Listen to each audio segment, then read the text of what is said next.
RAT9 में एक बार फिर खुशामदीद। और अब कुछ मजीद तबसरे, तज्ज़िये और रिपोर्ट्स। रमशा मसीह केस में हक़ाइक़ तब्दील करने के इल्ज़ाम पर गिरफ्तार इमाम मस्जिद खालिद जदून को 14 रोज़ा जुडिशल रिमांड पर अडियाला जेल मुंतकिल करने के अहकाम जारी कर दिए गए। मुल्ज़िम ने इल्ज़ामात मानने से इनकार करते हुए कहा है कि नायब इमाम मस्जिद हाफिज़ ज़ुबैर और इस्लामाबाद पुलिस ने उनके खिलाफ झूठे इल्ज़ामात लगाए हैं। वक़ास अज़ीम की रिपोर्ट। मसीह केस के तफ्तीशी अफसर की जानिब से आज गिरफ्तार इमाम मस्जिद खालिद जदून के लिए जुडिशल रिमांड की इस्तदा की गई थी, जिसे अदालत ने मंजूर कर लिया। इस्लामाबाद पुलिस ने रमशा मसीह केस के मरकजी किरदार और मेहराबादी के गिरफ्तार इमाम मस्जिद खालिद जदून को सख्त सिक्योरिटी में जुडिशल मजिस्ट्रेट नसरम मिनल्लाह की अदालत में पेश किया। अदालत में पेशी के वक्त पुलिस ने खालिद जदून की आंखों पर पट्टी बांध रखी थी, लेकिन कमरा अदालत में जुडिशल मजिस्ट्रेट ने आंखों से पट्टी उतारने का हुक्म दिया। पुलिस ने रमशा मसीह केस के मुताल्लिक इमाम मस्जिद खालिद जदून पर हक़ाइक़ तब्दील करने का इल्ज़ाम आयद करते हुए कहा कि नायब इमाम मस्जिद हाफिज़ ज़ुबैर के अलावा 2 और गवाहान भी मौजूद हैं, जिन्होंने खालिद जदून पर राख में कुरानी औराक शामिल करने का बयान दिया है। क्या कहना चाह रहे हैं आप? क्या हुआ आपके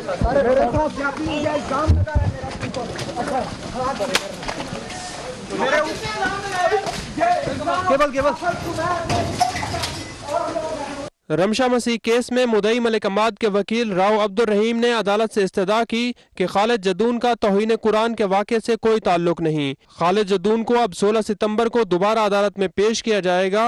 उधर जुडिशल रिमांड खत्म होने पर तौहीन कुरान के मुकदमे में गिरफ्तार 14 साल रमशा को कल मकामी अदालत में पेश किया जाएगा।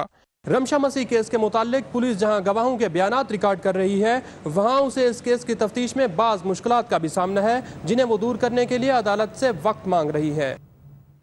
रमशा मसीह केस में हक़ाइक़ तब्दील करने के इल्ज़ाम में इमाम मस्जिद खालिद जदून को जेल भेज दिया गया। उनका कहना है कि उनके खिलाफ साजिश की जा रही है। इस केस पर बात करेंगे अक़लियती उमूर के वज़ीर अकरम मसीह गिल से।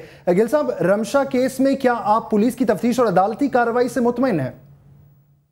देखिए, बिल्कुल इस वक्त आपके सामने रमशा का केस जो है वो कोर्ट में है और हमें कोर्टों पर मुकम्मल एतमाद है। अदलिया इस वक्त आज़ाद है, वाइब्रेंट है और रमशा केस के हवाले से आप शहादतों से भी अंदाज़ा लगा सकते हैं।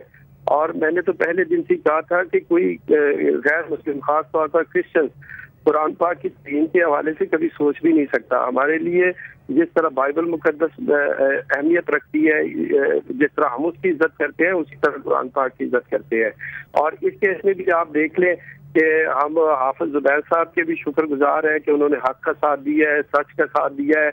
और जो इंटरनेशनली पाकिस्तान का वक़ार भी मजरूह हो रहा था, वो आप लोगों के सामने है। और मैं समझता हूँ कि यहाँ पर हमें रवैयों में तब्दीली लाने की ज़रूरत है। और जिस तरह से मौलाना खालिद जदून साहब चाहते थे कि वो इस मजहब की आड़ में जो पाकिस्तान में उनके इलाके में जो क्रिश्चियन लोग थे उनको वहां से निकाल दे, तो मैं समझता हूँ कि ये ठीक बात नहीं है।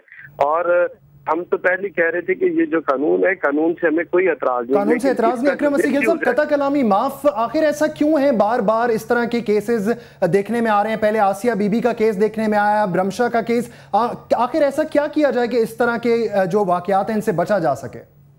मैं समझता हूँ कि इसके ऊपर अभी भी आप लोग देखें कि अभी मैं आप लोगों का, मीडिया का शुक्रगुजार हूँ, उलमा कराम का शुक्रगुजार हूँ कि उन्होंने इस केस में बिला इम्तियाज इसके कि वो क्रिश्चियन है, मुसलमान है, एक बच्ची थी, नाबालग थी और ज़हनी तौर पर भी वीक थी, वहाँ की औरतों ने भी गवाही दी। तो मैं समझता हूँ कि इसी तरह से अगर मीडिया अपना रोल अदा करे, और यहाँ पर आप देखें कि सिविल सोसाइटी आपको बहुत कम नजर आई होगी। सिविल सोसाइटी इंटरनेशनल खबरें तो भेज देती है, लेकिन जो ग्राउंड रियलिटीज है उसको उनको फेस नहीं करती। और मैं यहाँ पर समझता हूँ कि अंसार बरली साहब, मैं उनकी दिल से इज्जत करता हूँ। ऐसे लोगों को सामने आना चाहिए था कि वो वहां पर भी जाते जो इनके अपने पाकिस्तान के लोग हैं, जिनके हवाले से, ह्यूमन राइट्स के हवाले से काम करने की जरूरत है। आप देखें, वक्ती तौर पर आप देखें कि रमशा पर इल्जाम था, वो एक बच्ची थी। जो कोर्ट फैसला करेगा वो हमको एक्सेप्ट है, हम उसको दिल से कबूल करेंगे। लेकिन वो जो 350 लोग वहां पर थे जिनके ऊपर खौफ तारी कर दिया गया, जिनको निकाल दिया गया। अकरम मसीह साहब, इसका फैसला तो अदालत ही करेगी। ये बताएगा कि रमशा के अहले खाना ने आपसे राब्ता किया, उनका क्या कहना है इस केस से मुतालिक, और आपकी सदर से इस केस से मुतालिक कोई बातचीत हुई और उन्होंने क्या यकीन दहानियां कराई आपको? इसके हवाले से आप देखें कि प्रेसिडेंट ऑफ पाकिस्तान ने भी नोटिस लिया था ان کے پیرنٹس جو ہے وہ انہوں نے بھی ایک کورٹ کے اوپر اعتماد کا اظہار کیا ہے. جو لوگ وہاں سے ڈسپرس ہوئے تھے وہ 350 ان سے بھی ہم نے رابطہ کیا ہے, اور آئی جی جو ہے اسلام آباد ان کو بھی میں نے کہا ہے کہ وہاں سیکورٹی پرووائڈ کرے, اور لوگوں سے ہم لوگ وہاں واپس بھیج رہے ہیں تاکہ وہ وہاں پر سیٹل ہو.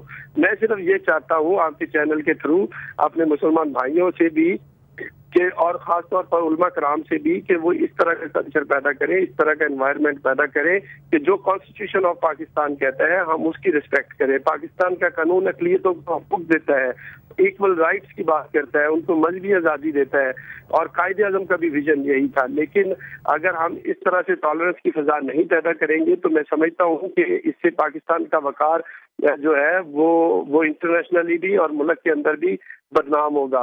اور آپ کے چینل کے تھرو میں جو پولیٹیکل پارٹی ہے ان سے بھی ریکویسٹ کرتا ہوں, آپ کے سامنے کسی سیاسی جماعت کی طرف سے بیان نہیں آیا اس حوالے سے, تو میں سمجھتا ہوں کہ ان لوگوں کو تو تحفظ دینا, وہ حکومت ہو, حزب اختلاف ہو, جو 350 لوگ وہاں سے نکال دی گئے. آپ دیکھیں, اس سے پہلے اسی قانون کے تحت جو ہمارے مسلمان بھائی ہیں ان کے اوپر زیادہ کیسز بنے تو انہیں رسالت کے, لیکن کبھی کسی واقعے میں ایسا نہیں ہوا کہ اگر کوئی ایک آدمی کوئی جرم کرتا ہے تو اس علاقے کے سارے مسلمانوں کو بھی نکال دیا جائے, یا وہاں پر دھاوا بول دیا جائے, یا ان پر خوف طاری کر دیا جائے. تو بہت شکریہ اکرم مسیح گیل صاحب نیوز آور سے گفتگو کرنے کے لیے. رمشا مسیح کیس کے مدعی کے وکیل راؤ عبدالرحیم کا یہ کہنا ہے کہ امام مسجد خالد جدون کا توہین قرآن واقعے سے کوئی تعلق ہی نہیں. اس پر بات کریں گے راؤ عبدالرحیم سے. کہیے گا راؤ صاحب کہ کیا وجہ ہے کہ امام مسجد کو اس کیس میں اس طرح سے شامل کرنے کی کوشش کی جا رہی ہے؟ ایسا ہے کہ یہاں پر جس وجہ سے میں کہہ رہا ہوں کہ اس واقعے کا تعلق نہیں ہے, بنیادی طور پر سمجھنے کی بات یہ ہے کہ ہمارا ایلیگیشن کیا ہے, ہماری ایف آئی آر کا مقصد کیا تھا. ہماری ایف آئی آر یہ میرے سامنے ہے, اگر آپ چاہیں تو اس کو دکھا سکتی ہیں, یہ کیمرے کی نظر کر سکتی ہیں. یہ وہ ایف آئی آر ہے, اگر اس کو قریب سے بھی کر کے دیکھ لیا جائے. اس ایف آئی آر کے اندر کہیں بھی ذکر نہیں ہے کہ ہم نے کوئی قرآن پاک جلنے کی بات کی, قرآن پاک کے صفحات پھاڑنے کی بات کی. اس کے اندر بنیادی ایلیگیشن یہ ہے کہ جس وقت ان سے وہ شاپر لے کر کھولا گیا تو انہوں نے یہ کہا کہ یہ نماز کی کتاب ایک جلی ہوئی تھی. نماز کی کتاب مسلمان اپنے بچوں کی تربیت کرنے کے لیے ان کو دیتے ہیں, جس سے وہ پڑھ کر نماز کو پڑھنا سیکھتے ہیں. نماز کے بارے میں جو کچھ پڑھا جاتا ہے نماز کے اندر, وہ قرآن کی تلاوت کرتے ہیں, قرآن کو یاد کرتے ہیں اس پورشن کو. اور وہ اس راؤ عبدالرحیم صاحب, لیکن جیسے کہ آپ نے کہا, آپ کی بالکل قطع کلامی کریں, لیکن جاننا ہی چاہیں گے جب آپ نے کہا کہ ایف آئی آر میں یہ درج ہی نہیں ہے کہ اوراق جلائے گئے یا قرآن پاک سے متعلق جو آیات ان کی بے حرمتی کی گئی, تو پھر کس قانون کے تحت اور کس چیز کی بات رمشا کے اوپر ڈالی گئی جبکہ رمشا نابالغ ہوئی تھی؟ آپ میری بات پوری اگر سن لیں تو بیسیکلی بنیادی چیز یہ ہے کہ قرآن پاک میں جو آیات تھیں, قرآن پاک کی وہ آیات جو نماز کے اندر تھیں وہ جلی ہوئی تھیں. تو آپ کے خیال میں کون سی, بالکل آپ نے کہا کہ وہ جلی ہوئی تھی, لیکن اس تمام چیزوں کو دیکھتے ہوئے کیا لگتا ہے کہ کون سی قوتیں اس کیس پر اثر انداز ہونا چاہتی ہیں یا اس کیس کو روکنا چاہتی ہیں؟ ایسا ہے کہ یہ جو امام مسجد صاحب اریسٹ ہوئے ہیں, ان کا ٹائم آف اکرنس جو ان پہ ایلیگیشن لگ رہا ہے, ٹائم آف اکرنس اس کا ڈیفرنٹ ہے, پلیس آف اکرنس ڈیفرنٹ ہے, سیٹ آف اکیوز ڈیفرنٹ ہے, سیٹ آف وٹنسز ڈیفرنٹ ہے. جب یہ چار چیزیں ڈیفرنٹ ہوں گی تو قانون کے مطابق ایک الگ ایف آئی آر کا مطالبہ کیا جائے گا. آپ ان پہ الگ ایف آئی آر کریں, ہم ان کو بالکل ڈیفینڈ نہیں کر رہے. اگر قرآن پاک کی کوئی تذلیل کرتا ہے, قرآن پاک کے ایک پیج کو کوئی بری نیت سے پھینکتا ہے, تو ہم اس کے بھی خلاف ہیں. وہ مسلمان ہے, اس کا مذہب سے کوئی تعلق نہیں, کسی بھی ملزم کا مذہب نہیں دیکھا جاتا, اس کا ایکٹ دیکھا جاتا ہے. کیس میں مدعی کے وکیل ہمارے ساتھ موجود تھے راؤ عبدالرحیم, جن کا کہنا یہ تھا کہ ہم اپنی پوری کوشش کر رہے ہیں کہ رمشا مسیح کیس کو بہتر طور پر اور بہت بہتر انداز میں آگے پورٹری کر سکیں. بہت غلط معنی لی جا رہی ہیں اور ایف آئی آر میں بھی وہ سب نہیں کرایا گیا جس طرح سے کرانا چاہیے تھا.